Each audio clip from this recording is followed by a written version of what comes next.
Hello and welcome to Dialogue. China and Italy, as outstanding representatives of the Eastern and Western civilizations at the two ends of the ancient Silk Road, have enjoyed time-honored exchanges and cooperation as the two countries embrace its 54th anniversary of establishment of diplomatic relationship and the 20th anniversary of comprehensive strategic partnership. How should both sides continue to champion the time-honored Silk Road spirit in today's world? What kind of potentials do we see between two sides in trade, economic, cultural, and other fields? And what kind of a future will be beneficial not only for China and Italy, but also for the whole world? Join us for our discussion today from Beijing. I'm Xu Qinduo.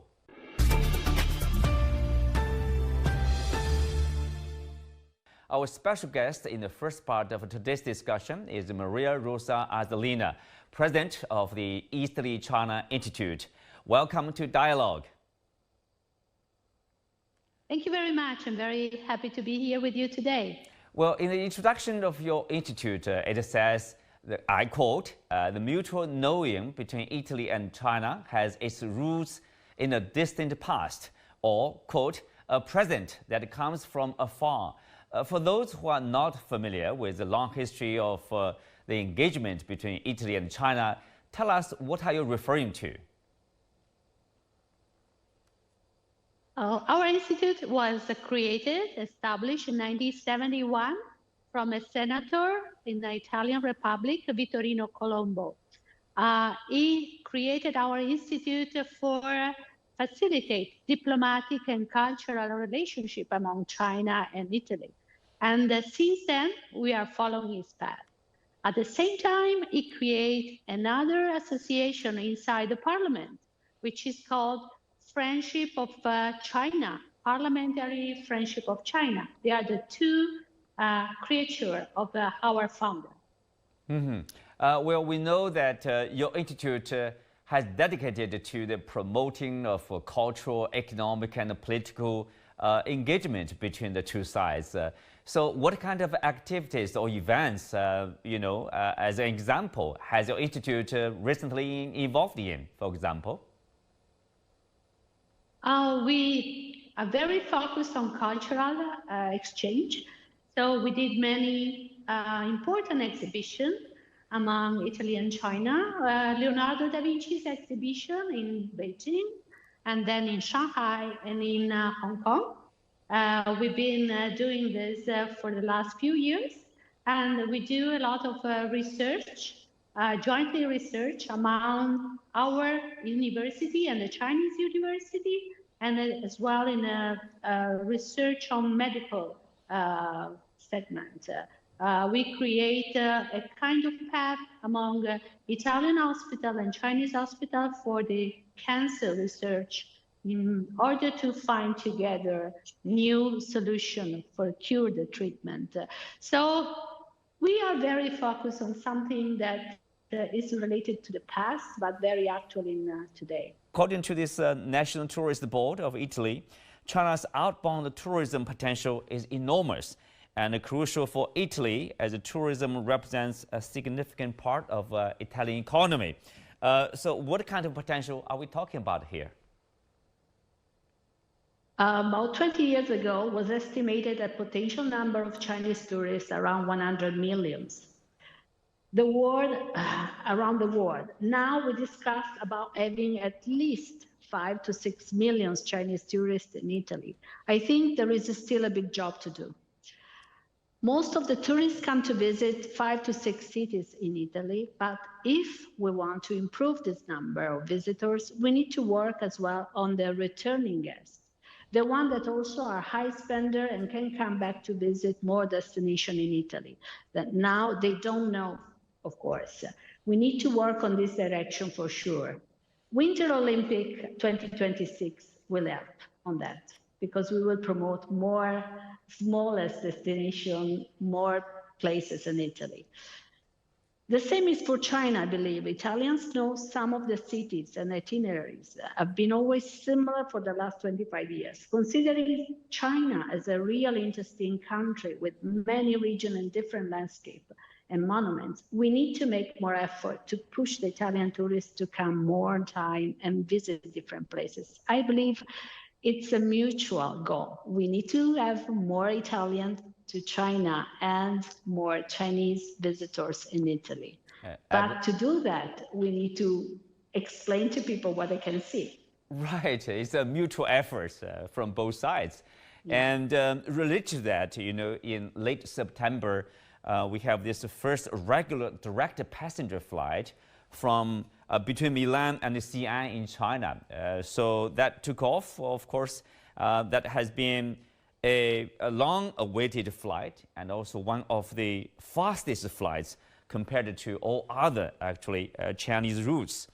And also at the same time, we know earlier than that, actually, the Chinese side offered this visa-free treatment for Italian citizens. If they want to come to China, they can book a flight, book a ticket, and fly to China, without the visa, all those hassles. So, I guess these moves are factors that will boost this bilateral tourism.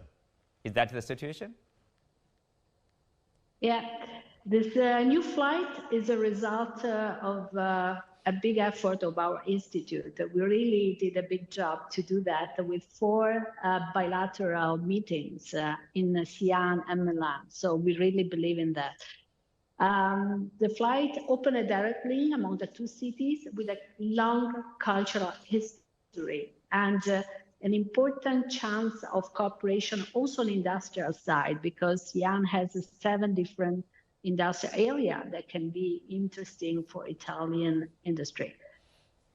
Xi'an has more than 100 museums, 80 universities, a lot of vocational school, and the idea of the direct flight is really helping on the cooperation. The visa issue, as you just say, this is still under discussion, because we can come to China with no problem. We don't need a visa anymore. But to come to Italy is still quite a process to get the visa. So even though our local consulate and embassy are trying to do their best to facilitate the number of requests that probably are not so easy to create a fast environment for our traveling from China to Italy. So this is the focus. We need to do something as well to create, facilitate the visa process for Chinese guests coming over to Italy. Mm-hmm. So there's work to do. And on the economic front, especially if you look at trade between Italy and China, of course, it's about $70 billion a year between the two sides. And Italy is China's 4th largest trading partner inside the European Union. And also China is Italy's largest trading partner in Asia, let's say. And of course, there's a huge increase in terms of trade from 2019 to 2022. So how do you look at this trade potential, the future of a trade relationship between the two sides? Okay, to be honest, I'm not really an expert on the economy and financial. So it's not focused our institute as well on that, but my humble idea is that Italy is made by small and medium enterprises. We have been the base of our cooperation among Italy and China, and the strong will to cooperate of the enterprises should be facilitated by the 2 governments. So I believe that we can have a very good, important platform in China as well as Italian market. Mm-hmm. Well, of course, when we talk about this bilateral trade relationship, we can't go without mentioning this recent, let's say, extra tariffs on the Chinese electric vehicles, of course. But there are analysts pointing out that, without a clear industrial vision and further investment, Europe risks falling further behind in green technologies. On the other side, we do see Italian government, for example, is working with Chinese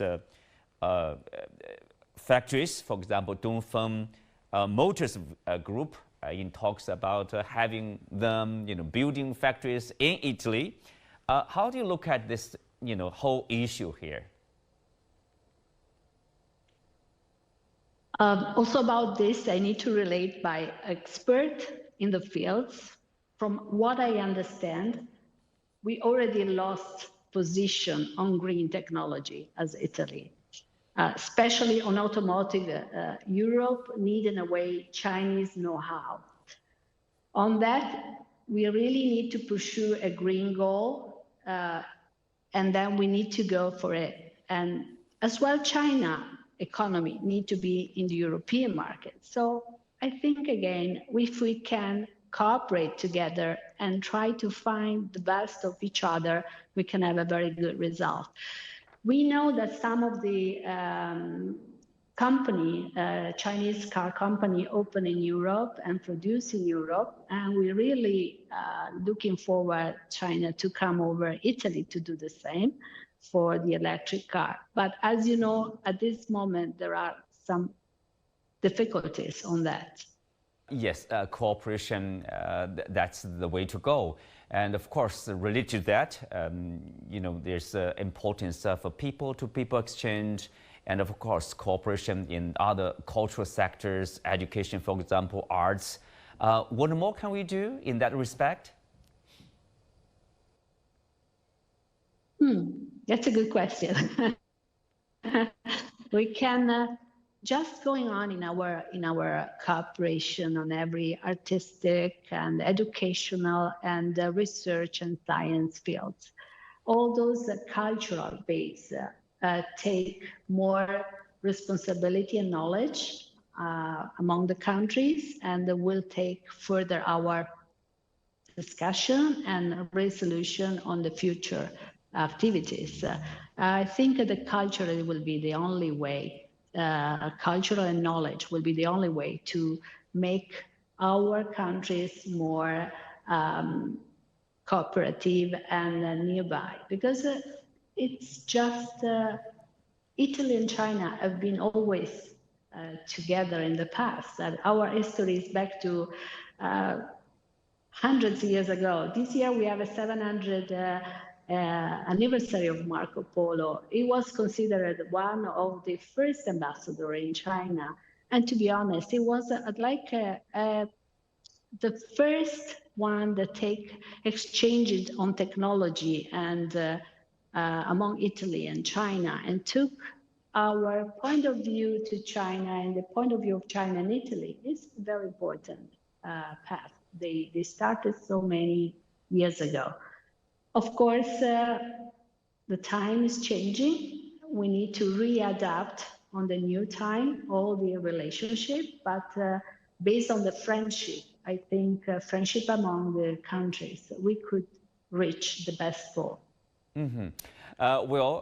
With Prime Minister Meloni's China visit, some analysts pointed out that that visit signaled the bilateral relations between the two countries are back on track, but it's a different track, one that is increasingly shaped by not by the two countries, but by the broader geopolitical dynamics, like China-European Union relationship or China-US relationship. So what's your take on this statement? We need to consider that now, of course, there have been many different itinerary among our discussion and the country discussion. The globalization is a word that needs to be read in a different and new point of view. If we look for fast acceleration on every sector, make us realize that no global problem can be afforded by a single people or nation. So I think also our Prime Minister is trying to take the new path for the new Silk Road and established of the new 3 years agreement that has been prepared and signed is a good step on this direction. Mm-hmm. A good step in the direction of the relationship. So any hope for the, what's your expectation? What's your hope for the future of China-Italy relationship? I really believe and I really hope that we can have a very mutual growing knowledge together to find a new way to take over the Silk Road again among our countries in a very practical way. This is something we are really looking forward to because it's been a period, difficult period, and it looks like now something is changing and going on the right path. Thank you, Maria. Thank you for speaking with us. Let's have a short break. We'll be back right after this.